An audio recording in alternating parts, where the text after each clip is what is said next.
Join the conversation. Join the conversation. You're with Cape Talk. Welcome back. It is 9:36 exactly. Time for the Naked Scientist. And we're going to go to him in a short while. I just think the conversation that we had about Stellenbosch a short while ago is an important one, and maybe you want to add to that conversation. So I'm going to just share this WhatsApp text note with you in case you want to add in there, and then we'll play catch up a little later on. It reads, the problem in Stellenbosch is not that prices for accommodation are too high. The problem is that demand is too high. And the reason for that is the university is too big for the town. The town is over full. Morning and afternoon traffic is worse than on the N1 or the N2. There is no parking and the town just keeps growing. It's crazy. A lot of new houses, but no new roads and no new schools. And the exasperation is palpable. Is that your experience? Do you want to feed in? You're welcome. Via WhatsApp on 072-567-1567. Use that number for your questions for the Naked Scientist. Better still, jump the queue by calling 021-446-0567. A very good morning, Dr. Chris Smith, consultant virologist at Addenbrooke's Hospital in Cambridge. Good to have you back. Morning, Clarence. Interesting, because earlier you've now transformed into Clarence. You were Lester Kivett for a bit there on your Zoom screen. I was getting a bit confused for a minute. I thought we got Lester back. It doesn't look like Lester. It looks like Clarence. But anyway, good to see you. We have so much in common. We have so much in common. Oh, I love Lester. I still miss the Lester days, but I like the Clarence days as well. Okay, that's diplomatically speaking. In other words, translated, I prefer Lester. No, I didn't say that, did I? I said I like this, but I like this. Anyway, how are you? Are you okay? I'm really good, really great. Looking forward to a weekend away with the wife and the dogs on a beautiful farm in rural Cape Town. So that is really top of mind at this moment in time. Well, we've got some good weather finally, right? This weekend, because we've been experiencing sort of semi-winter. And suddenly it's remembered in our country that it's allegedly summer, and now the temperature's going to go from about 12 degrees last weekend to 27 degrees this weekend. It's just amazing how this sort of turn on a sixpence, isn't it? Yeah. And I think we're dark grey and rainy today as well. So it's London outside of our window in the studio. Dr. Chris, Rory wants to know why running water makes him want to pee. It's all psychosomatic, Rory. The fact is that when you go for a wee, you normally make trickling and splashing sounds. Therefore, fixed in your brain is an association between those particular sounds and the act of passing urine. And there's an old saying in neuroscience, which is that brain cells that fire together wire together. So in other words, when you've got a trickling sound and you've got all the nerve impulses firing off to make you pee, your brain associates those two things. And it's how we learn, basically. It's why we spot coincidences and then draw associations between things, because we've got one stimulus coming in, an effect coming out, and we link the two together. And this is no different. So it basically puts you in the mindset of the last time you had a wee. It therefore makes you focus on all the other stimuli that go along with wanting to have a wee. I got that sense that things are getting full up and I need to go and have a wee, etc., etc. And because of that, it then all builds up and basically helps you to reach the threshold for thinking, now I'm going to make that decision to go to the loo. Because if you think about it, we have a point where you think, I can't ignore this anymore. Now I want to go and have a wee. But 5 minutes before, you didn't have that feeling. And so it's really about when you start to think about it and concentrate on things, you notice them more. And it makes you notice that all the other stimuli are there. And then you want to actually act on the impulse. Then a message in from Nkile. Why is IQ important? And can I raise my child's IQ by more than 10%? Well, IQ is a little bit misleading. You have to be very careful how you interpret IQ. It stands for intelligence quotient. And if you look at the trend in IQ, it would suggest that, in fact, we're all getting stupider, not cleverer. And if you were to reverse this and go and look at some places on Earth, you'd say, well, if we work out how we gauge IQ, we give people tests and tests of literacy and numeracy and so on. Well, there are people on Earth who've never been near a classroom, and they're damn good at surviving in their environment, and they're clearly not stupid, and given an opportunity, they would do very well on those tests. But sit one of those tests tomorrow, they would fail. They would be declared borderline idiot. They're not. So the test tells us a very specific thing, and we've got to be really careful about how we interpret them. But our understanding of IQ and intelligence in general is that about half of our IQ or half of our intelligence is endowed upon us by our parents. We inherit that. So that is nature. The other 50% of our IQ and in our potential, if you like, is nurture, the environment we're in. And this is where learning how to sit the test, learning to speak the language that enables you to do the test, that's where that sort of comes in. So in other words, there's a huge amount to play for when it comes to how much you can achieve and how you can realise your potential. So there is a genetic foundation which gives you the brain that's got the potential, and then there is the environment you're in, which has an equally important part to play in enabling you to reach the potential. It's like giving you a car and saying this could do hundreds of kilometres an hour. It depends how fast you want to drive it. And we're all like that. We've all got a car which has a potential to go to a certain speed. It's whether or not you can go all the way with that vehicle or not. And it's the environment, the road you get to drive on. If it's a good road, it's a straight road, and you stick to that road, you can go very fast. If it's a bumpy road, lots of twists and turns, not so good, you won't be able to go the full speed of that car. And it's the same with your brain. Leon in with a question via WhatsApp. How does sperm stored in a sperm bank survive the extreme minus 200 degrees C conditions? And how is it able to fertilize eggs years later? Leon in Athlone. Hello, Leon. As far as we know, it does maintain its viability indefinitely. Leon is right that when we store things like sperm, we also store eggs, the female equivalent, and we even store embryos. When you fertilise an egg with a sperm and you go from something with half the chromosome set to the full complement of chromosomes with the potential to turn into a new individual, that's an embryo. They also are stable for very long periods of time, and it's only the law in various countries that dictates that we can only use embryos, for example, for a certain period of time.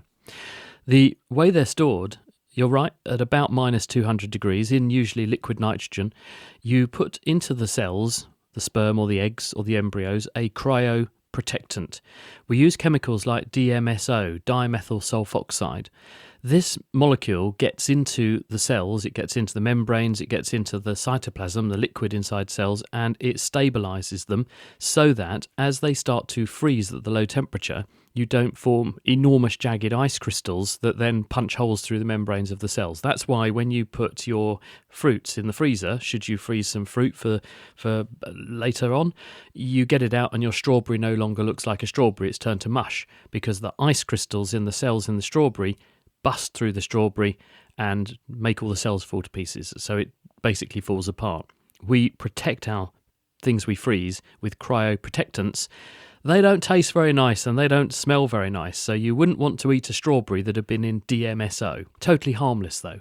So that's why we're able to do this with single cells, which are not in complicated tissue architectures, which sperm and eggs and embryos are. Zuki's on the line. Welcome, Zuki. Great to have you back. Hi, Clarence, and hi, Dr. Chris. So my question is, people that have pica or pica, depending on how you pronounce it, why is it that the things that they crave are non-food items, like your chalks and your paints, instead of iron-rich food items? Is it a smell? What causes that specific craving? Hi, Zuki. What Zuki is referring to is this fetish for unusual foodstuffs. That's what pica are. People eat things that they shouldn't be eating. I did actually have a patient once who ate the chain off of a lavatory. He came in looking a bit flushed. That was a joke. The first bit was true, though. He did honestly consume the lavatory chain. Other individuals eat things like razor blades, cutlery, hair, and you sometimes have people have to go and have surgery to remove these items.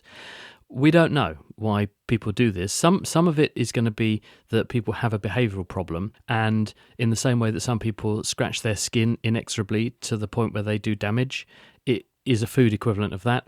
In other people, and at other times in our lives, we sometimes do this instinctively. A good example of this is when a woman is pregnant. Women will often say they get cravings to eat weird stuff. And I once asked an expert on this why he thought that this happens, and he speculated to me that because things like pregnancy put a big burden on the body metabolically, it can lead to relative deficiencies in some nutrients and some foodstuffs. And this can lead, because the brain is counting calories and it's counting nutrients, effectively keeping tabs on how replete we are for these things, it can lead to behaviours to seek out certain foodstuffs which might help you to restore the balance or top yourself back up for those missing nutrients. And this sometimes becomes a bit extreme one woman told me when she was pregnant she wanted to eat coal. And so it's not just wholesome foods that you sometimes get a tendency to want to eat. So I think it's probably a combination of those things. It's in some cases just behavioural problems. In other cases, it is a system for keeping us calorie and nutrient replete, which through the smell and taste system lures us towards wanting to eat things that the body anticipates might help to make up for a deficiency. Thank you for that question, Zuki. Let's go to the WhatsApp line. A couple of voice notes in, Joe.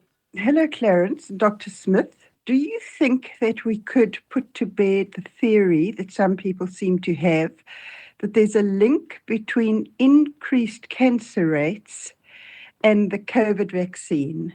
Thanks. Interesting question. There's no evidence at the moment linking the two, but we can just take a step back and say, well, what evidence might there be? How would we pursue this? Well, taking a totally different example, we can do what are called public health or epidemiological studies.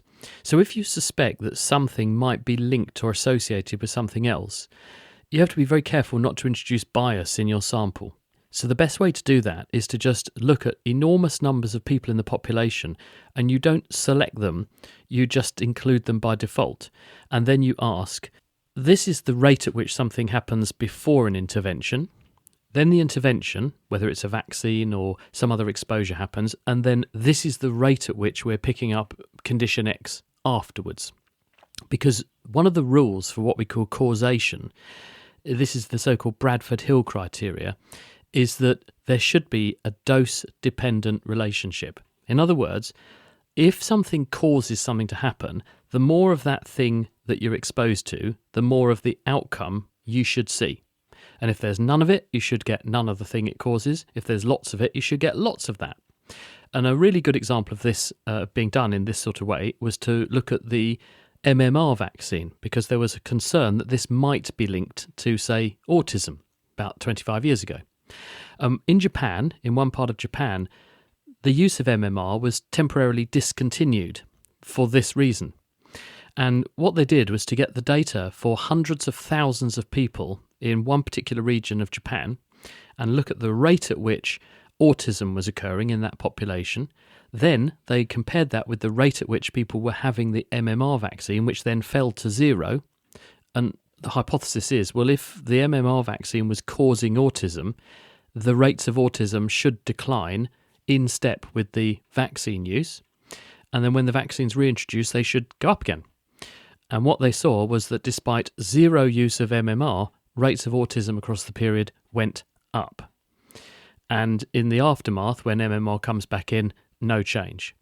We can do similar sorts of things and ask similar questions with COVID vaccines, and all vaccines, in fact, but we have to be very careful about the time that you look at it, because cancer is a disease that can take decades to develop. A person who dies of cancer has almost certainly had cancer for years by the time that they actually have it. It takes a very long time for that disease to evolve in that person.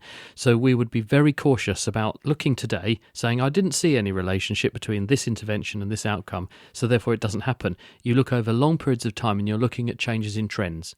So these sorts of studies are all ongoing, and the COVID jabs are actually one of the biggest public health experiments, natural experiments / drug experiments we've ever done, because you think they've been given to billions of people in multiple doses over a longish period of time. So this sort of thing will all be followed up, but there are many drivers of cancer, and vaccines are not thought to be one of them. Then we got a question from Mr. Lawrence. It reads, hi, Naked Scientist. Please tell us if there's a home test method to check if honey is authentic or adulterated. Well, most honey is mass-produced, And the way that it's mass produced is by big companies who they can adulterate honey. They can mix things into it to bulk it up, to sweeten it up. They tend to be quite bland honeys. They're not like the nice artisan honeys you'll get from small personal makers who do this as a hobby. There are ways that you could do this. You could look, but the thing is, the way that I would approach it is I would say, well, chemically there will be a fingerprint for honey, and a chemical fingerprint and a profile, and you could look for that chemical profile and show that it was real honey. But the problem is when people are just adding sugars or bulking up honeys with things, unless they're using some very specific thing that's making a very specific concentration of that thing that you would never find in honey, it's going to be really difficult to prove that someone adulterated their honey like that. Very, very difficult indeed. And then we have this question from Errol Thompson. Good morning, Clary. Ask Dr. Smith to give us information on hempcrete building materials, please.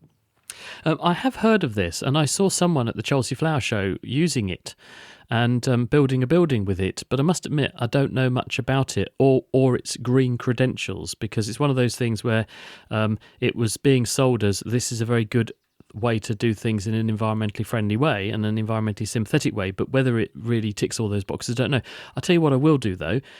Motivated by this question and my own interest, I will come back next week with a full analysis on hempcrete and what its credibilities are or not. Vincent on the line from Muizenberg. Welcome, Vincent. Go ahead for the Naked Scientist. Thank you. Good morning. Dr. Smith, if I pour wine into a wine glass and I hold the glass loosely and I swivel it to aerate the wine and I turn it in an anti-clockwise direction, holding the glass loosely, the glass itself turns on its axis in the clockwise direction. What's happening there? Oh, hi, Vincent. Interesting observation. I think I've noticed this as well.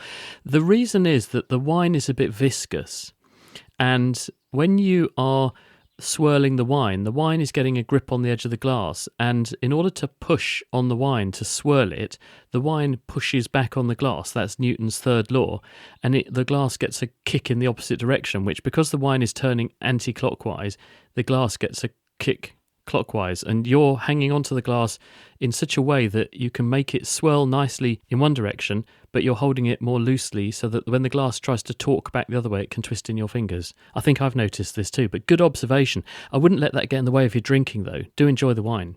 Okay, I don't know if you should answer this question from Roger. Can one make a nuclear bomb from anything other than uranium or plutonium? And why does it take so long to enrich uranium to make a bomb? Well, there are a range of things you can make a nuclear bomb from. It just so happens that uranium is a convenient thing that is very either fissionable, or you can, with hydrogen, of course, don't forget there's hydrogen bombs as well. You can use uranium to drive a fusion process to get a fusion bomb. So there are other things you can use. It's not just tethered to uranium. The reason it's hard to enrich uranium is that uranium exists on Earth in a range of different forms. We call them isotopes. Iso meaning the same, topes, types. The difference is that the size of the nucleus in these different things, they've got the same number of protons, which is why they're the same element, but they have more or fewer neutrons, which are the non-charged particles in a nucleus that stabilizes a nucleus or unstabilizes or destabilizes a nucleus. So you can have a chemical called uranium, but the inside of the atom will have the same number of protons but different numbers of neutrons, making it more or less stable. We need, for fission processes, a uranium form that's relatively unstable, because then it wants to break apart and release some neutrons, which can then participate in breaking other nuclei apart and a chain reaction. But the number of atoms in a mixture of uranium, which is that fissionable, unstable form, uranium-235, they're very small in number. So when we go and get a blob of uranium from the environment, only a tiny number of atoms are actually going to be the ones that can do that. Most of them are going to be other isotopes that are more stable, that won't participate meaningfully in a nuclear reaction. So then you have to separate them. And this is where these centrifuges come in, ultracentrifuges, which are capable of separating just that tiny difference in mass, in numbers of neutrons, one form of uranium from another. But A, there's a porosity in the environment of the type we do want, and B, it's really hard to get them apart from each other because you're talking about separating atoms just on the basis of a handful of neutrons. So it takes a lot of time and skill. Let's squeeze in Aiden's voice note, Joe. My wife suddenly got shingles. I want to know why is it that this is so painful, and how long will it take for her to get healed with regards to this? Aiden from Atlantis. Hello, Aidan. Shingles is the latter manifestation of the virus that causes chicken pox. It's the varicella zoster virus. This is a member of the herpes virus family, and it's specifically what we call an alpha herpes viruses, and they live in the nervous system. You catch chickenpox. Most of us catch it when we're little. 90% of most populations have had chickenpox in most parts of the world, most of them caught by age 3 to 5. When you catch it, you breathe in the virus, you get a lung infection, it then spreads via the bloodstream to your skin, and in the skin, the virus grows, forms those blisters, which are fully infectious, which is how you give it to somebody else, but at the same time, it then invades nerves in the skin. And the virus then goes as a piece of DNA into the nerve and stays there for the rest of your life. So when there's that Ian Fleming book, Diamonds Are Forever, well, herpes is for life, and chickenpox is no exception. So once you've had chickenpox, you have the virus DNA all through your nervous system for the rest of your life. Now, the virus has evolved to do that because you become a convenient reservoir for the virus, and it can periodically reactivate itself in you and come back to life at various points in your life, and it will come back out of the nerve that's harbouring it. It will infect the overlying skin and produce blisters a bit like chickenpox again, and fully infectious because they're crammed with virus particles, and that's how the virus then spreads onto other people. But the difference between shingles and chickenpox is that shingles is confined to one patch of the body, one so-called dermatome or segment supplied by one group or cluster of nerves that supply that patch of skin. It doesn't go anywhere else unless you have an immune problem. Now, the reason it's so painful is because it's coming out of your nervous system. It injures the nerves in the process of doing that, and that injurious state is painful at the time of the shingles rash, but it can also translate into a long-term pain state, a neuropathic pain state called post-herpetic neuralgia. And this can be quite disabling, and it can last a long time. There are treatments for that. There are various drug treatments, and they're not particularly pleasant. They have side effects. So the best advice is if you're susceptible to shingles, it happens to you more often than not, there are two things you can do. One, recognize the symptoms when it's going to happen. Get some acyclovir, which is a very safe, very good drug, which will stop it in its tracks if started very promptly, and consider getting a shingles vaccine. There are two very good vaccines now that you can take up until you're about aged 80 odd, or even older if you want to pay for them, and they are very good at stopping shingles reactivation in this way. We're going to have to wrap it there. Thank you, Dr. Chris Smith, consultant virologist at Addenbrooke's Hospital in Cambridge, our Naked Scientist, with us every Friday after 9:30. At 1 minute to 10, it is time for Eyewitness News with Natalie Malchas at the top of the hour.